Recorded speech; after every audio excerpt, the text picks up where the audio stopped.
Bonjour à tous.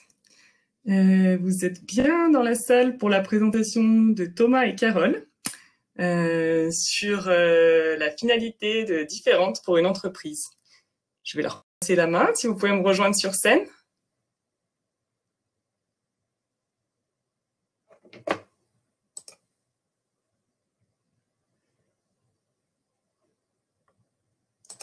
Alors, c'est bon, je vais vous donner, ça devrait être bon là, vous n'aviez pas les droits pour. Normalement maintenant, si vous allumez votre caméra, ça devrait être bon. On charge la présentation. Bonne présentation. Merci beaucoup, Noémie. Bonjour à tous. Merci beaucoup d'avoir choisi de passer ce milieu d'après-midi avec nous pour parler de finalités différentes de l'entreprise. Courage, je sais qu'on rentre dans le moment où ça devient un peu plus compliqué d'écouter des gens, c'est un peu l'heure de la sieste. Mais merci beaucoup d'avoir choisi de venir parler de finalités d'entreprise avec nous. Nous sommes Carole et Thomas et notre intention aujourd'hui, c'est de venir vous partager un retour d'expérience sur la manière dont on a choisi de vivre notre entreprise, une entreprise qui est Pixis, avec une finalité légèrement différente de ce qu'on peut rencontrer de manière plus traditionnelle, en rendant tout de suite explicite que nous n'arrivons pas du tout ici avec une posture de ce qu'on fait c'est bien ou ce qu'on fait est mieux. On arrive plutôt avec le doux rêve que si ça peut à minima générer un questionnement ou vous amener à plus de clarté sur vos besoins individuels ou collectifs en lien avec la finalité de l'entreprise, alors c'est merveilleux.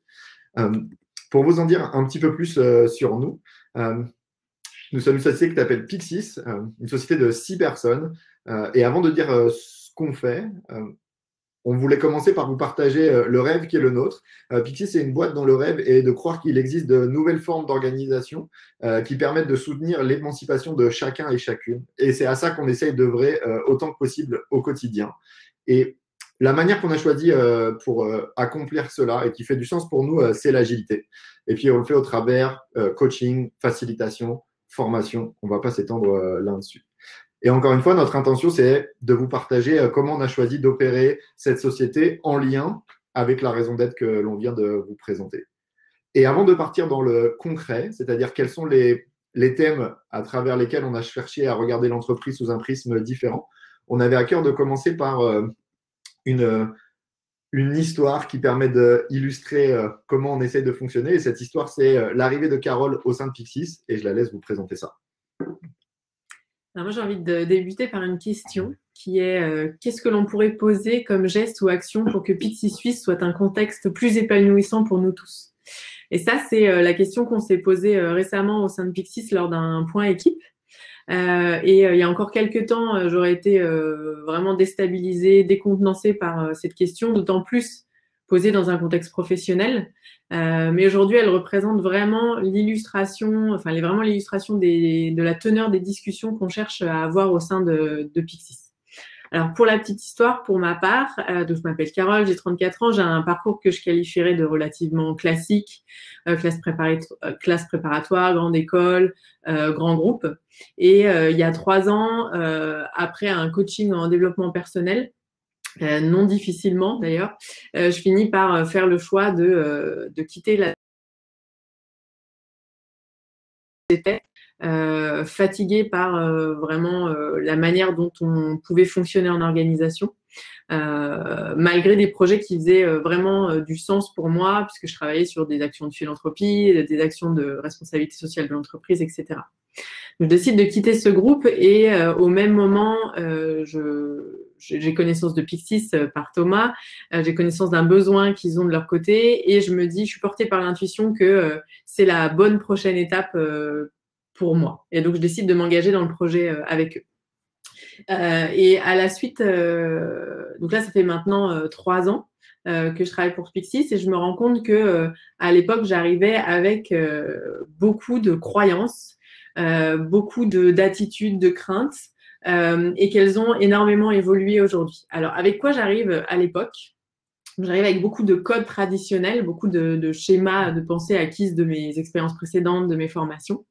Et j'arrive avec la première croyance qui est développer une entreprise, c'est l'objectif. J'arrive dans une petite structure, je me dis, bon, bah, c'est ça sur lequel je vais travailler, aider à développer l'entreprise. Et développer l'entreprise, ça signifie pour moi, à l'époque, augmenter le chiffre d'affaires, augmenter les effectifs, augmenter le portefeuille client. Et pour moi, c'est vraiment l'ambition à avoir, c'est valorisé, c'est valorisant. Et donc, je me dis, c'est mon premier objectif. J'arrive aussi à l'époque avec l'idée que moi, je suis un rôle et je ne suis qu'un rôle. Donc, je regarde toutes les possibilités uniquement à travers ce prisme-là. Et quand on me pose la question lors des premières réunions, mais qu'est-ce que tu as envie de faire? Je suis un peu déboussolée et je réponds plutôt, qu'est-ce que je dois faire en fait? Qu'est-ce qui est attendu dans la société? Qu'est-ce qui est attendu de mon rôle? Et donc, je suis vraiment bousculée par rapport à cette manière dont on parle avec moi. Et la troisième chose avec laquelle j'arrive, c'est une crainte. C'est une crainte sur mon employabilité. À l'époque, même si j'arrive portée vraiment par une forte intuition que c'est l'expérience que j'ai envie de vivre et que j'ai envie de tenter l'aventure, j'arrive avec la crainte de est-ce que c'est un bon choix? Est-ce que je vais rester assez employable par la suite? Dans une logique de devoir changer potentiellement régulièrement de travail. Donc, je suis un peu portée par cette crainte-là. Au final, je me rends compte que 3 ans après, ces croyances, ces craintes ont vraiment beaucoup évolué. Aujourd'hui, développer une entreprise, ça veut dire beaucoup de choses et pas forcément doubler le chiffre d'affaires et grossir en taille. Ça veut dire générer assez de revenus pour que l'équipe se paye selon ce qui lui semble juste, pour pouvoir effectuer les investissements qui nous paraissent pertinents. Ça veut dire aussi dédier du temps à discuter entre nous, apprendre à se connaître, décider ensemble communément. Et ça veut dire aussi avoir un impact positif sur les autres en commençant par incarner et prôner, incarner nous-mêmes ce qu'on prône à l'extérieur. Sur l'aspect du moi en tant que rôle, aujourd'hui, je me considère beaucoup plus comme une personne à part entière. Du coup, je m'autorise à considérer les situations au travers de qu'est-ce qui est attendu, mais aussi qu'est-ce qui est bon pour moi et qu'est-ce que j'ai envie de faire. Donc, j'ai dézoomé un petit peu et je ne suis plus qu'un rôle, je suis une personne avant tout.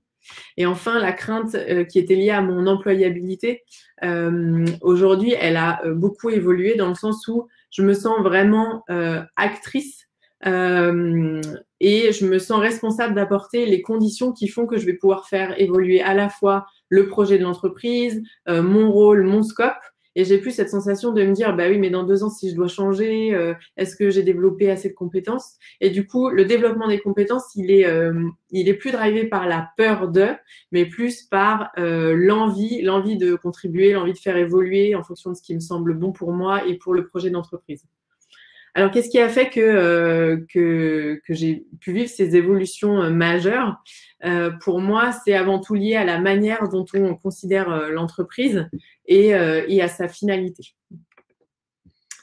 Et donc, on en vient à vous présenter la finalité qui est pour nous fait du sens et qu'on a envie de vous partager. Cette finalité, nous, on l'a nommée celle d'une entreprise développementale. Et puis, qu'est-ce qu'on entend par développemental derrière ce thème un peu de consultant? Eh bien, c'est tout simplement une entreprise qui place le développement des individus au centre de l'organisation, au centre de toutes les décisions, de tous les choix, de toutes les conversations. Et ce que nous entendons par développement, c'est amener les individus qui composent Pyxis à devenir de meilleures versions d'elles-mêmes au service d'une raison d'être qui est clairement définie, qui est portée par tous et qui fait du sens pour chacun d'entre nous. Voilà ce qui est pour nous une organisation développementale et je suis hyper d'accord, j'utilise souvent cette analogie, s'il y a des joueurs de poker parmi vous. Le poker, on dit toujours, c'est un jeu, il faut 5 minutes pour apprendre et toute une vie pour maîtriser. Pour moi, il y a beaucoup d'analogies en fait sur ce type d'organisation-là. C'est que sur le papier, c'est assez simple en fait. Ok, on prône le développement, on va se donner les moyens, on va y consacrer du temps, de l'énergie pour faire que les individus puissent grandir. Sur le papier, c'est assez facile et en 5 minutes, ou en 45 minutes, on peut vous en dresser les contours. Pour autant, quand il s'agit de rendre ça opérationnel dans le concret de la vie d'une boîte, encore plus dans des temps comme on est en train de les vivre en ce moment, ça nous amène dans des nuances, dans des conversations, dans des paradoxes et dans des dilemmes qui sont potentiellement assez difficiles à appréhender. Et c'est pour ça que pour nous, ça justifiait de vouloir faire ce retour d'expérience. Ce qui est difficile, en fait, c'est que ça implique des changements nombreux, importants, sur nos croyances et sur notre vision de l'entreprise telle qu'on la conçoit traditionnellement. Et justement, pour nous, en fait, pour être une entreprise développementale, ça implique, on a voulu vous partager 4 thèmes qui, selon nous, sont vraiment structurants à envisager sous un angle différent. Le premier d'entre eux, c'est celui de la réussite. On le verra tout de suite après.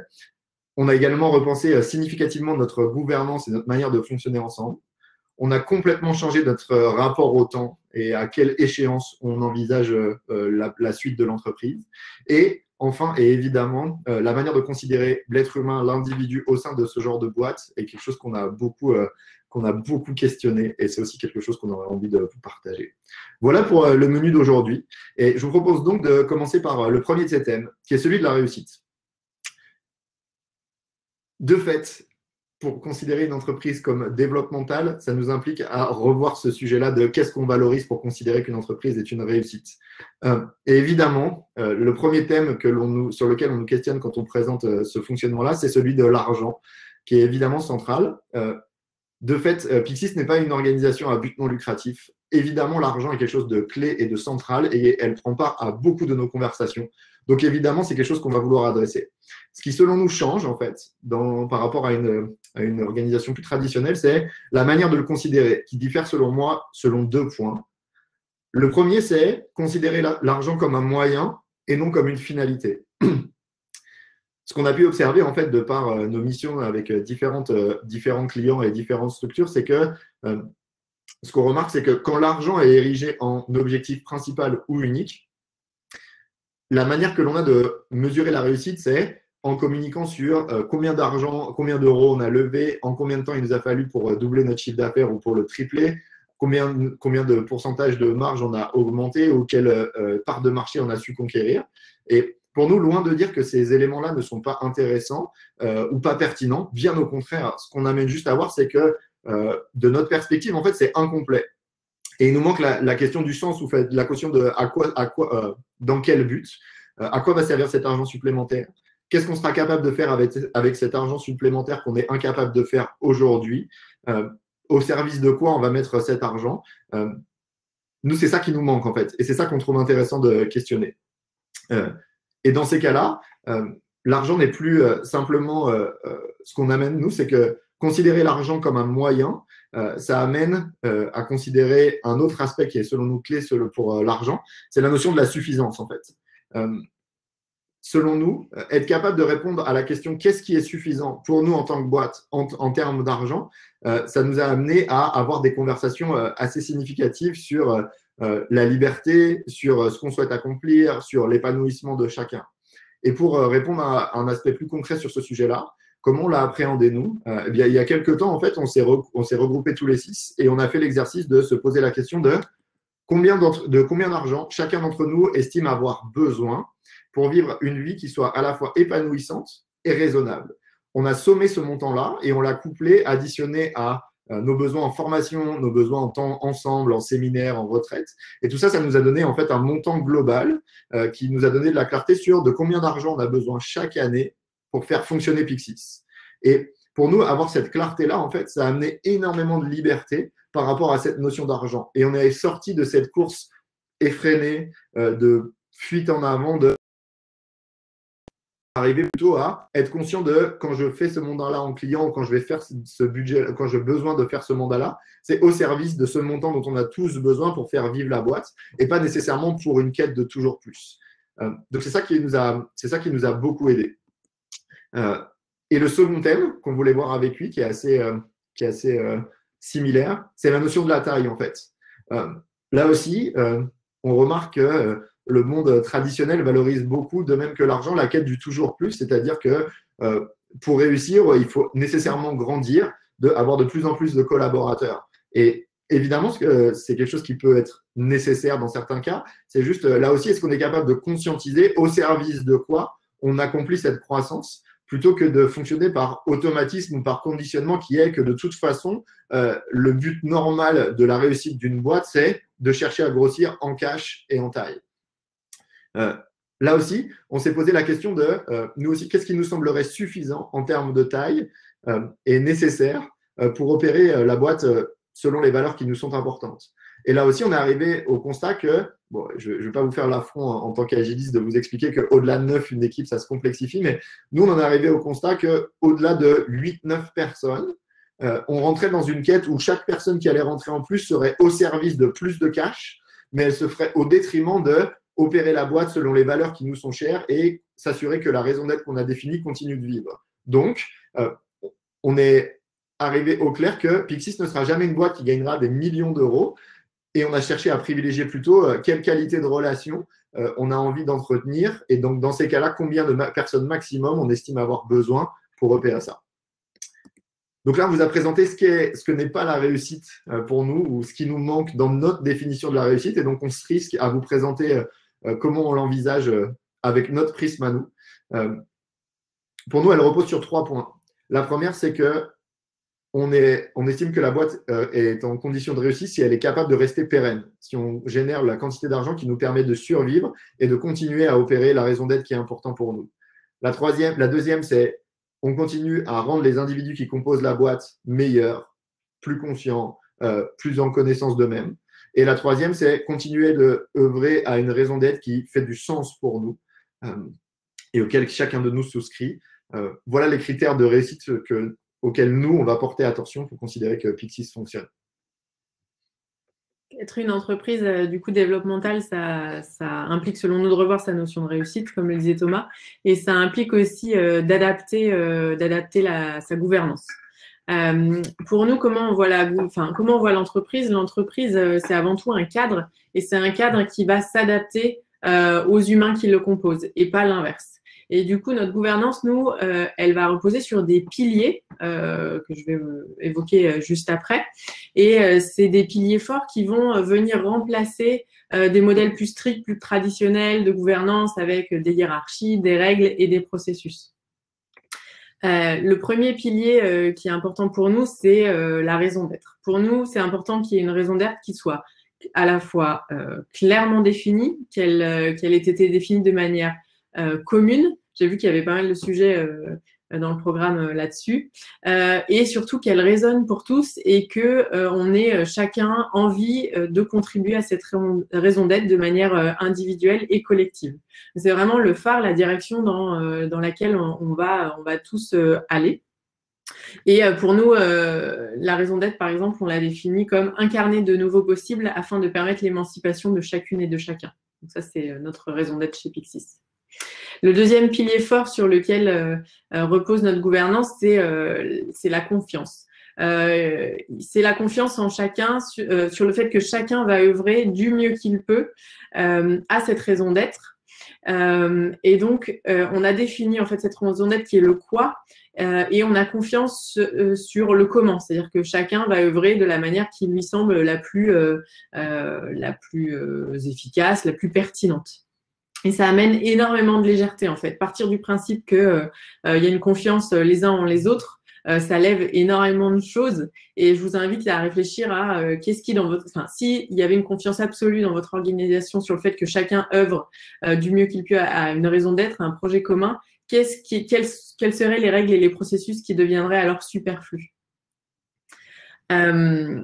Et du coup, en fait, c'est très lié au troisième pilier pour nous, qui est la liberté, qui est une conséquence directe des deux premiers. Chez nous, il y a une grande liberté sur la manière dont on opère, les choix qui sont faits, du fait de cette grande confiance. Et donc, le quoi étant défini, le comment est relativement libre. Et on se rend compte qu'on peut contribuer chacun comme il le souhaite à une même raison d'être. Et chez nous, par exemple, il y a très peu de règles, on le verra. On a simplement mis en place un process qu'on appelle advice process, c'est-à-dire une personne qui a un sujet, un projet, une idée, la soumet, prend les avis de l'équipe, mais in fine, c'est la personne qui amène le sujet qui prendra la décision qui lui semble la plus correcte. Le quatrième pilier, qui est un pilier extrêmement important chez nous, c'est les conversations. Les conversations, c'est vraiment un moyen qu'on a de valider tout ce dont je vous ai évoqué plus tard et qui nous permet de valider que les libertés qui sont prises par chacun ne génèrent pas de tension chez les autres ou, si c'est le cas, du coup, de les adresser. Ça implique ça énormément de conversations, des conversations donc fréquentes et des conversations aussi authentiques. Et nous, chez Pixis, on a fait le choix, par exemple, de dédier une demi-journée par semaine pour avoir ces conversations-là.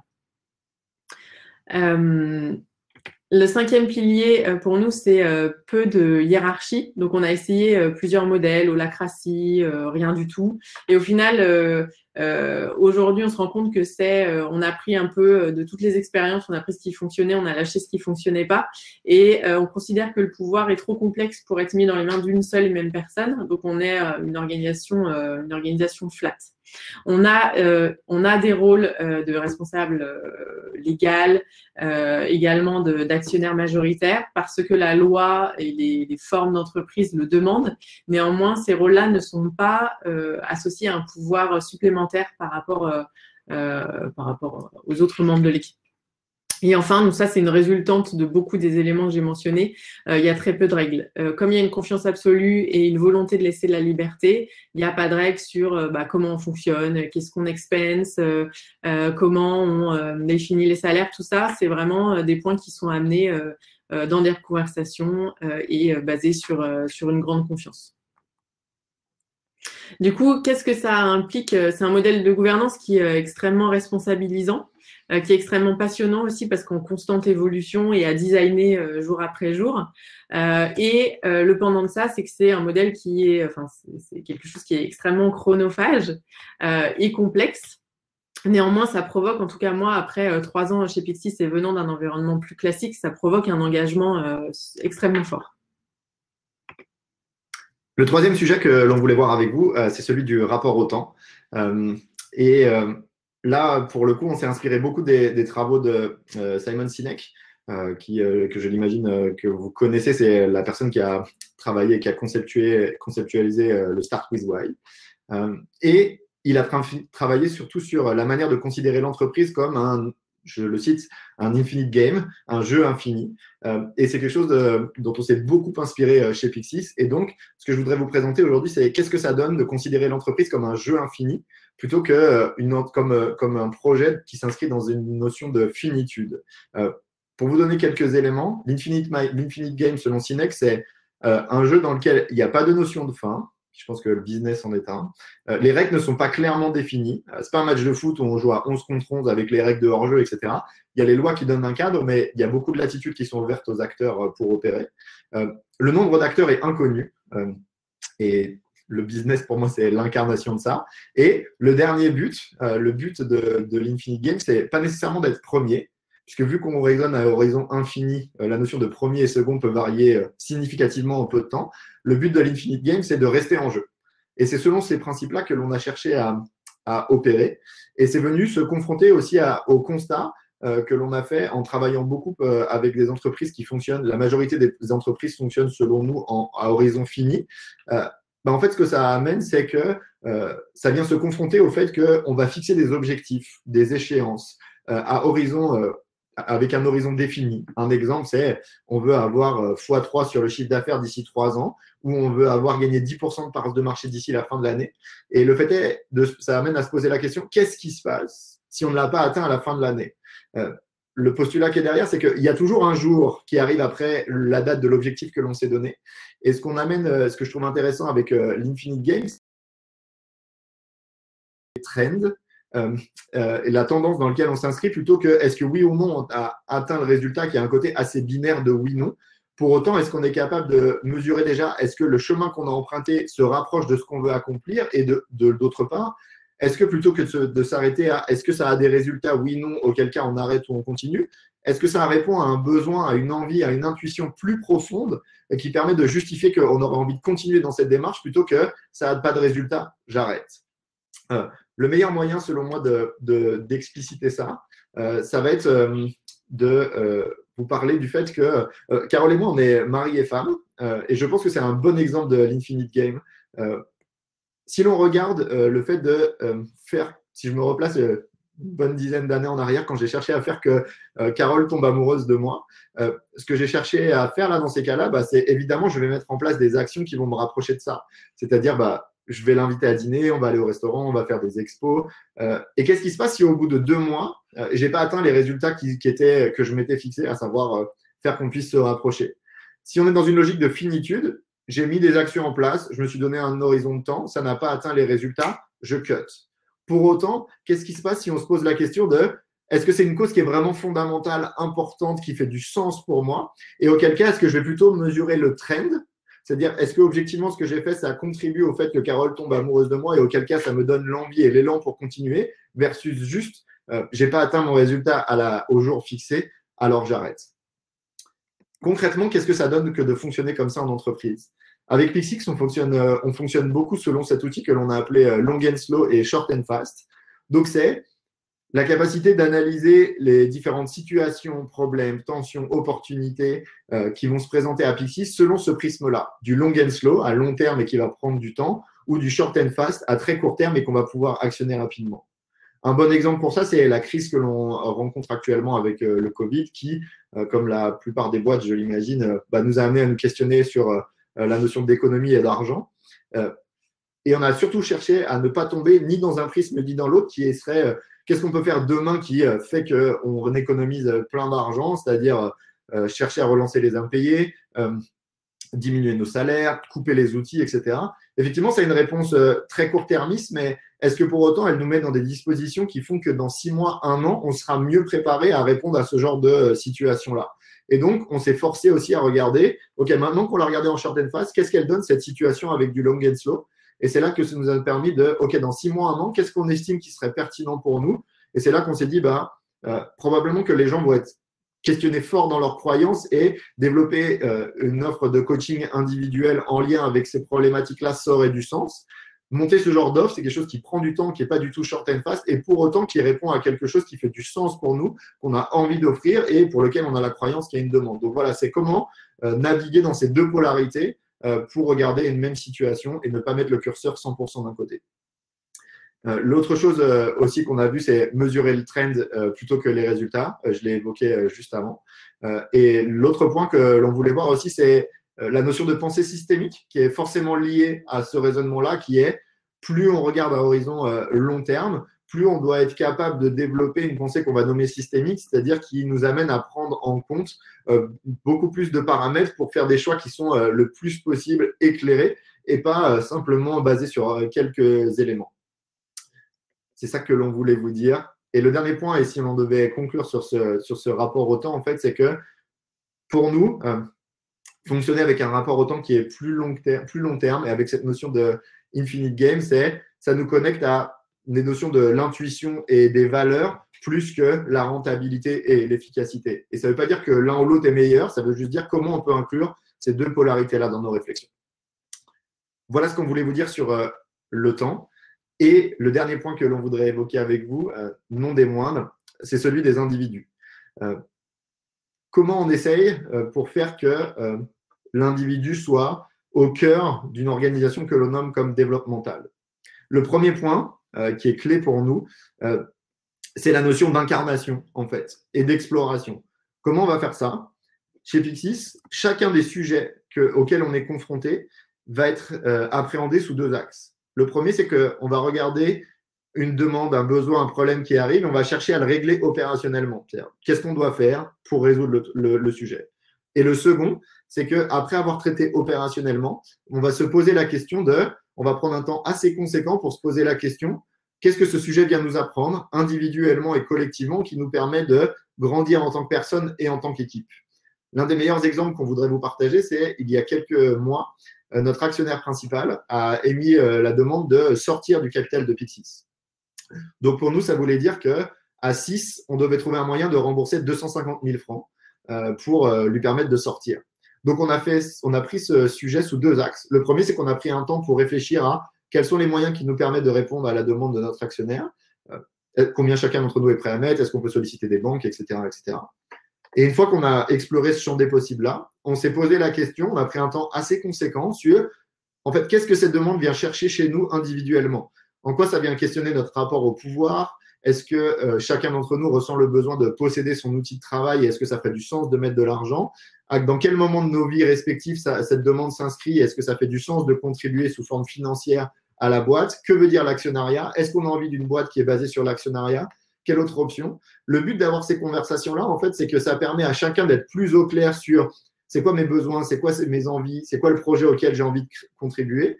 Et ça nous permet en fait de développer une plus grande connaissance aussi des besoins des autres en vue d'être plus au clair en tant qu'équipe sur à quel projet est-ce qu'on a envie de contribuer.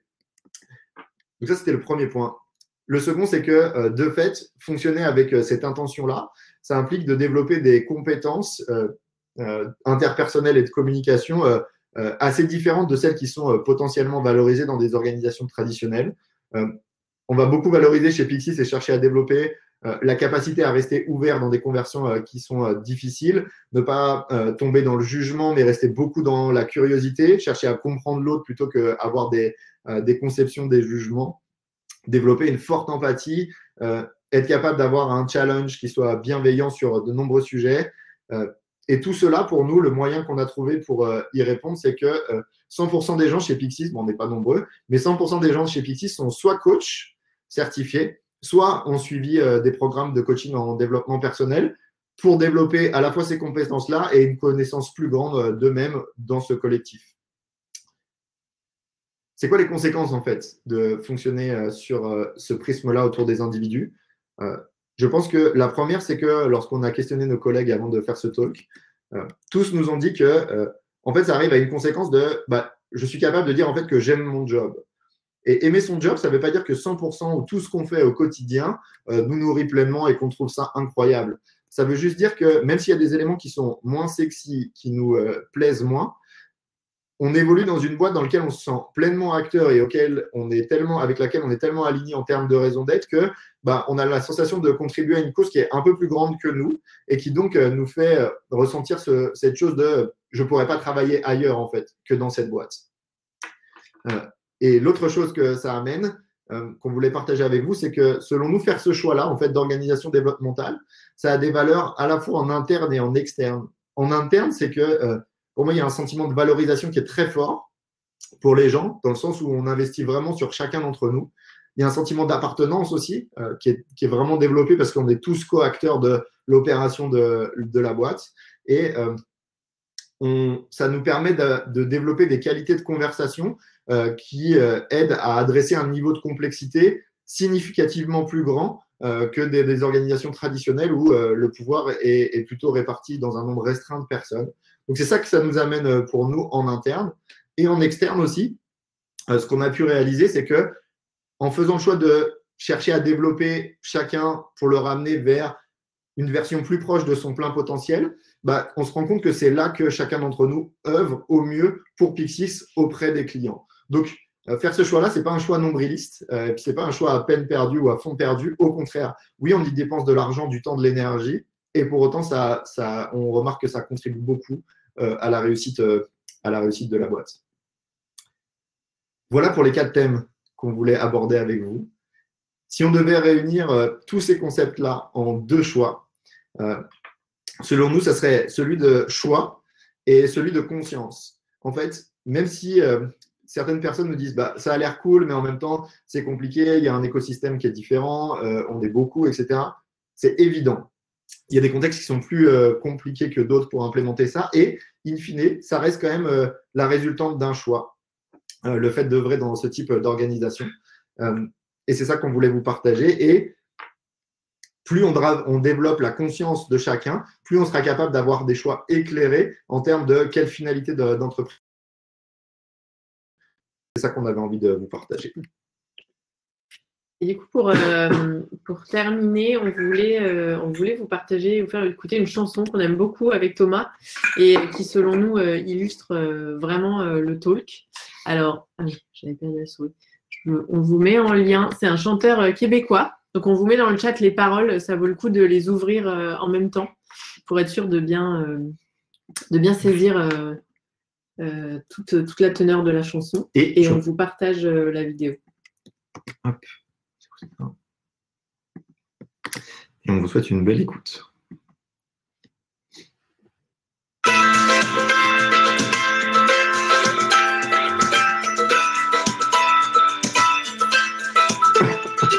J'ai un beau-frère qui est millionnaire, il a fait sa fortune, les cellulaires.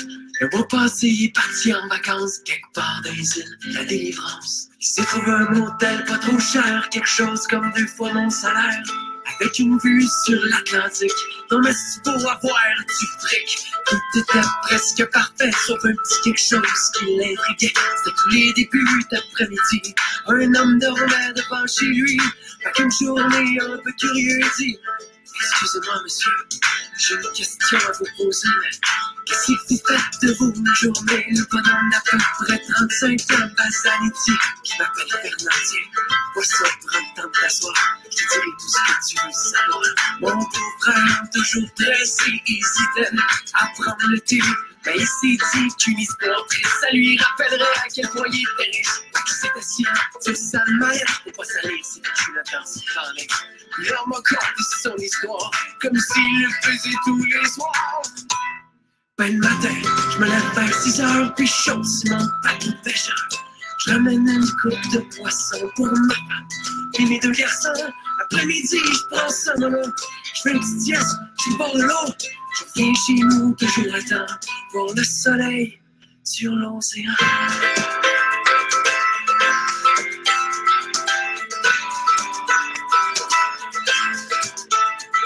Mon beau-frère, toujours à l'affût, dit: Fernand, ferait de l'argent si tu bougeais le cul. Si tu pêchais toute la journée, le poisson, tu pourrais le vendre au lieu de le donner. Mais qu'est-ce que je ferais avec cet argent-là? Réponds Fernand, un peu pour moi. T'achètes un maudit gros bateau qui va 10 fois plus vite que ton rafiot. Fait que tu peux aller beaucoup plus loin, il y a 100 poissons pour un arrêt. Et ça va tellement te rapporter que tu te payes une douzaine d'employés. Puis plus t'as de pêcheurs, plus t'as de poissons. Plus t'as de poissons, moins tu le vends cher, moins tu le vends cher. Puis plus t'en vends, ouais, puis plus t'en vends, plus t'es gagnant. Le bon Fernand, tout mélangé, regarde mon beau-frère avec curiosité. Une fois que j'ai fait tout ça, tu vas me dire que c'est que ça me rapportera. Mon beau-frère, tout étonné, pour que le pêcheur va pas filer tes voyages. Parce que t'es plein d'argent, tu payes une grosse retraite. À 50 ans, le bon Fernand, un peu gêné, dit: la retraite, qu'est-ce que c'est?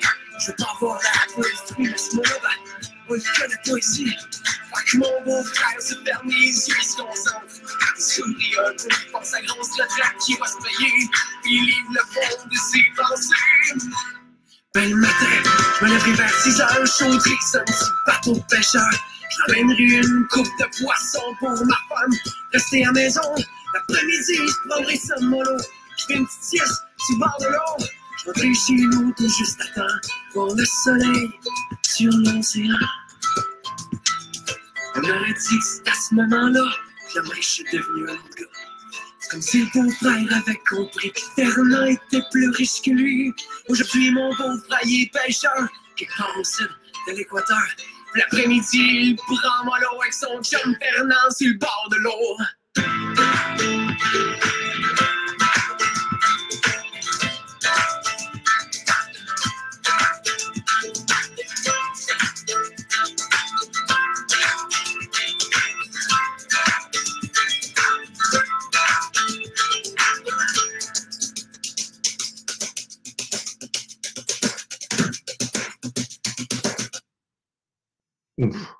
C'était brusque. C'était un peu brutal. Voilà ce qu'on avait envie de vous partager. Le temps file et on a vu qu'il y avait des questions. Merci beaucoup, vraiment. Message inspirant, et c'est vrai que finir par la chanson, on avait envie de rester dans ce mood-là, mais c'est vrai qu'il y a plein de questions, ça a beaucoup réagi. Et du coup, ce que je vous propose, c'est de les je vous laisse les lire peut-être et y répondre dans l'ordre où elles arrivent. Ok. Est-ce que vous avez des pratiques pour embarquer des nouveaux venus dans cette autonomie? Comment les gens qui n'ont jamais connu ça réussissent à prendre des initiatives sans avoir peur? Tu vois, j'y vais. Vas-y. Oui, on a une pratique pour appréhender ça, c'est on prend énormément de temps et on discute très longtemps avec les gens. En fait, ça s'inscrit dans ce que vous a présenté Carole. On utilise énormément dans ces cas-là de nos temps de conversation pour découvrir la personne, essayer de lui expliquer comment nous, on a l'intention de fonctionner et à quel point qu'est-ce qu'elle peut amener au projet, comment nous, on va chercher à s'adapter en tant que collectif à ses aspirations, ses envies, mais aussi ses craintes.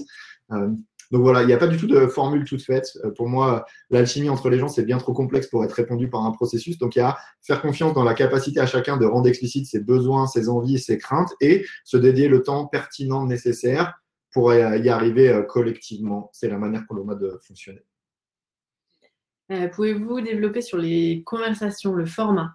Alors oui, du coup, j'évoquais une demi-journée par semaine. On alterne entre des demi-journées dédiées à l'opérationnel de la boîte et des demi-journées qu'on a appelées un peu en pied de nez aux formes traditionnelles, qu'on a appelées conseil d'administration, mais dans lequel, en fait, ça ne ressemble pas du tout à un conseil d'administration. C'est vraiment, on met au milieu de la table le sujet qui est le plus pertinent. Et ça mène des conversations comme la question que j'ai posée en tout début ou comme voilà. Donc on part d'une question que quelqu'un ou d'un sujet ou de quelque chose que quelqu'un amène et puis on apprend à se connaître un peu mieux, à partager comment on voit les choses, d'où ça part. Voilà. Donc on n'a pas des formats. On est sur la question qu'est-ce qui est le plus utile et porteur de sens. Et on aime bien répondre à ce genre de questions en général. Quelle différence cela fait dans la relation avec vos clients? J'avais vu ça, c'est une belle question. On s'est rendu compte en fait que on touche du bois et en même temps, et selon moi, c'est pas lié à la chance, mais en période de Covid, par exemple, 100% de nos mandats de coaching ont été maintenus. Et ce qu'on a pu observer en fait, c'est que de même qu'on cherche à rentrer dans une relation plutôt d'être humain à être humain entre nous, et non pas nécessairement de collègues ou de coach à fonction de com', on cherche aussi à rentrer dans ce genre de relation avec nos clients, c'est-à-dire qu'on cherche autant que possible à quitter la relation client-fournisseur pour, in fine, quand on rentre dans une transformation avec des clients, in fine, c'est leur boîte, mais le projet, il est commun. Donc, il y a plutôt comment on peut sortir de ce prisme client-fournisseur pour entrer à, OK, dans quelle relation, dans quel type de relation d'être humain à être humain on a envie de rentrer en vue de servir une relation ou un objectif qui fait du sens pour tous. Et ça permet de lever des conversations, d'avoir des conversations d'un tout autre niveau qu'on ne pourrait l'avoir avec seulement des relations client-fournisseur standard. Un exemple très rapide. Ce matin, j'ai eu un appel avec ma cliente qui me disait « Je suis désolé, on va annuler une formation qu'on avait prévue la semaine prochaine. » Je lui ai partagé que chez moi, ça crée une tension parce que annuler une semaine en avance, ça veut dire qu'un manque à gagner significatif pour nous puisqu'on n'allait pas pouvoir remplacer ce jour-là avec un autre client. Et j'ai pu avoir la capacité d'exprimer cette tension à ma cliente et ça l'a amené, elle, à formuler « Est-ce que tu pourrais regarder avec ton équipe pour me revenir à est-ce qu'on pourrait trouver un moyen pour que nous, clients, on supporte la perte que vous allez encaisser du fait que nous, on n'a pas été capable d'honorer un engagement qu'on avait pris ?» Ben voilà, c'est ça pour moi que ça amène en fait. J'ai créé une relation avec cette cliente qui me permet d'avoir ce genre d'échanges qui, de ma perspective, ne sont pas nécessairement simples dans une relation client-fournisseur standard. Très fort paradigme, shift sur l'argent. Comment se passe la relation avec le banquier de Pyxis? Alors, avec le banquier, ça se passe bien parce qu'il y a toujours de l'argent sur le compte. Donc, pour l'instant, pas de souci. Par contre, on a, comme disait Thomas, un actionnaire majoritaire qui a voulu reprendre ses parts, enfin vendre ses parts. Et du coup, ça a généré énormément de questions autour de l'actionnariat, de ce modèle. Et là-dessus, on est arrivé à, nous, on souhaite ne pas s'enrichir là-dessus. Donc, il n'y a aucune notion de plus-value. C'est-à-dire que si on met de l'argent pour avoir des parts et qu'on souhaite partir, on récupérera l'argent à minima qui a été mis dedans, mais il n'y aura pas de notion d'enrichissement sur ça. Ouais, peut-être avec le banquier, ça va, mais c'est vrai que dès qu'on arrive avec des conversations légales auprès des avocats, ils nous prennent un peu pour… En fait, on se rend compte que transcrire la notion de confiance, liberté, raison d'être en loi, c'est un exercice auquel les juristes ne se sont pas encore prêtés et donc forcément ça amène, on raisonne pas sur le même paradigme. Ça ne veut pas dire que l'un est meilleur que l'autre, mais c'est juste on crée un pont entre ces deux mondes en fait. Votre relation de couple interfère-t-elle dans le fonctionnement de Pyxis? Tu vas, j'y vais. Vas-y. Je vais répondre pour moi, je n'ai pas la prétention de répondre pour Carole. en quelques mots, j'ai l'impression que je n'aurais pas été capable de travailler avec Carole dans un autre contexte ou dans un contexte qui ne soit pas ce genre d'organisation parce que là, on travaille, ou plutôt en travaillant chez Pixis, on est capable d'avoir un niveau de conversation qui fait que si jamais cela devait créer une tension, je sais qu'on va avoir un processus qui va permettre à l'un ou l'autre de l'amener au groupe et d'être capable de l'adresser soit collectivement, soit ça nous a permis aussi à tous les deux de développer un niveau de relation et de conversation qui, objectivement, nous permet d'adresser beaucoup de sujets et donc d'avoir une grande clarté dans ce qui relève de Pixis, ce qui relève du couple et d'être capable d'avoir des conversations très régulières à ces sujets-là. Donc, de ma perspective, ça va bien. Ah, oui, moi je me revois dire, parce qu'on est ensemble depuis un moment, on a fait aussi nos études ensemble, je me revois dire jamais je travaillerai avec Thomas. Et au final, le contexte et vraiment l'entreprise Pixis fait que c'est hyper fluide et comme disait Thomas, on peut avoir les conversations. Et comme c'est une entreprise développementale, ben, on grandit aussi, on apprend chacun sur nous. Et donc dans ce contexte-là, c'est plutôt une force. La prochaine question, je suis curieux qu'elle ne soit pas arrivée avant. Elle arrive en général assez souvent. Comment décidez-vous de vos salaires? À vrai dire, de la manière la plus simple qui soit, et ça implique beaucoup de complexité de fonctionner de manière simple, c'est-à-dire que chacun d'entre nous est responsable d'amener le salaire qui lui semblerait juste par rapport à ses besoins et par rapport à ce qu'il projette de sa contribution à la boîte. Et ça génère en fait tout simplement une conversation. Et je me sens assez libre d'en parler parce qu'il n'y a pas longtemps, c'est moi qui ai fait cet exercice. Il n'y a pas longtemps, j'ai estimé que mon salaire devait être revu à la hausse. Et donc, le processus avec lequel on a fonctionné, c'est je suis arrivé auprès de mes collègues en leur disant jusqu'à présent, je gagnais X et je pense qu'aujourd'hui, ce serait justifié, vu ce que j'observe et vu de ma contribution, à gagner Y. Et donc, j'ai été capable, en fait, plutôt que de demander la permission, je me suis dit, sauf s'il y a des objections, voilà ce que je vais faire. Je vais demander une augmentation et voilà ce qui m'amène à vouloir vous la soumettre. Et on a pu avoir une conversation pour voir si ça générait des tensions vis-à-vis de quelqu'un. Et on a confronté ça à la capacité financière de la boîte de supporter mon nouveau salaire. Et à partir du moment où ça ne met pas en cause la pérennité de la boîte et ça ne génère pas de tension pour aucun d'entre nous, alors on avance. Ni plus, ni moins. Comment fonctionne une consultation d'avis dans votre entreprise pour être sûr de prendre une bonne décision collective? J'imagine que ça fait référence à processus d'advice process. Ça se passe simplement, la personne apporte son enjeu, sa question, prend les avis et s'il n'y a pas de tension, elle avance. Si ça génère des tensions, on demande alors quelle est la proposition d'amélioration. Et on fonctionne comme ça. S'il n'y a pas de tension ni de suggestion, de proposition d'amélioration, du coup, c'est acté. Est-ce que vous refusez des clients s'ils ne sont pas dans ce type de relation ou est-ce que vous les accompagnez justement pour les amener à ça? C'est une très belle question qu'on a régulièrement. Est-ce qu'on se donne le droit de refuser des clients? Ouais, si je me permets, on se posait cette question sous l'ordre de est-ce que leur domaine d'activité nous amène pas sur est-ce qu'on va rentrer dans ce niveau de relation? C'est juste. Et sur le niveau de relation, en fait, je pense que ce serait un non-sens en fait que de refuser les gens. Enfin, on est quand même coach à la base, on a un cabinet de coaching et donc ne pas prendre des clients sous prétexte qu'ils ne sont pas dans un niveau de relation qui serait juste pour nous, il y aurait une notion de considérer que nous on est dans le bien et pas eux. Donc il y a plutôt être authentique sur quel genre de relation nous on a envie de rendre possible, voir si ça fait du sens pour eux et les accompagner très fort dans ce cheminement qui leur permettrait d'arriver à un autre niveau de relation. À vrai dire, c'est ce qui se passe dans la plupart de nos relations avec nos clients. Et en tout cas, c'est jamais sur ce sujet-là qu'on va pouvoir dire non. On va plutôt mesurer l'envie d'avancer.